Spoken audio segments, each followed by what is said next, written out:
Bien, regardons ensemble la correction de l'exercice 7, page 13. On déclare un booléen 1.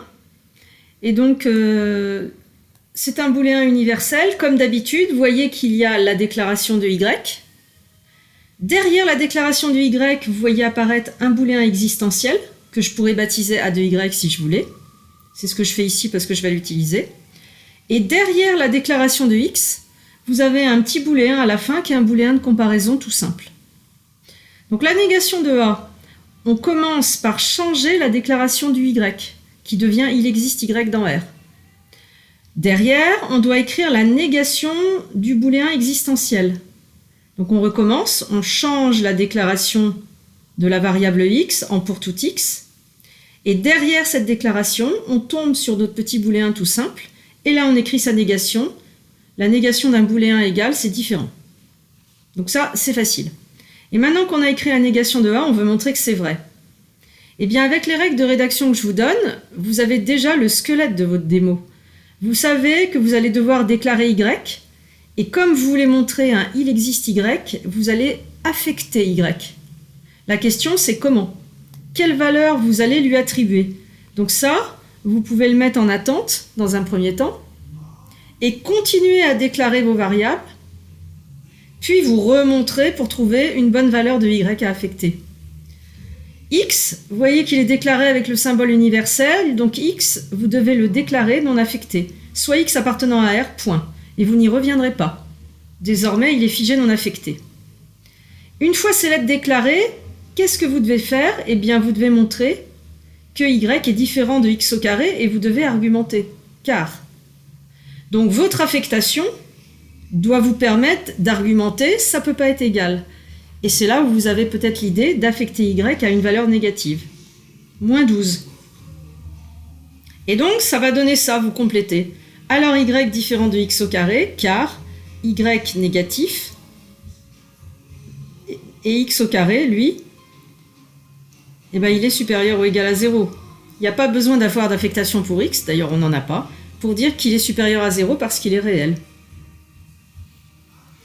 Ainsi, non A vrai, donc A est faux.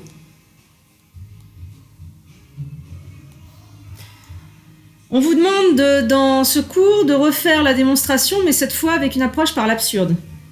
Qu'est-ce que ça change? Eh bien fondamentalement, ça va changer la façon de rédiger, mais pas vraiment le procédé.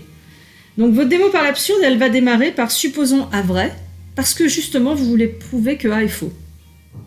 Ensuite, si vous supposez que A est vrai, eh bien, le A de Y ici que j'ai déclaré, ce booléen existentiel, il est vrai tout le temps. L'idée, c'est d'affecter une valeur à Y malgré tout, et de dire, ben voilà, mon affectation, j'ai quand même le A de Y qui est vrai, puisque j'ai supposé A vrai. Et pour cette affectation, dire que A de Y est vrai, eh ben ça veut dire il existe X dans R tel que moins 12 égale X au carré. Vous voyez, le X n'est pas du tout déclaré comme dans la première démo avec la négation. Et ça, c'est absurde, pour des raisons de signe.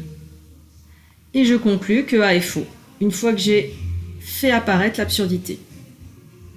La plupart du temps, on préfère montrer que quelque chose est faux par sa négation que par l'absurde. Mais c'est comme vous voulez, du moment que c'est bien rédigé, on accepte tout.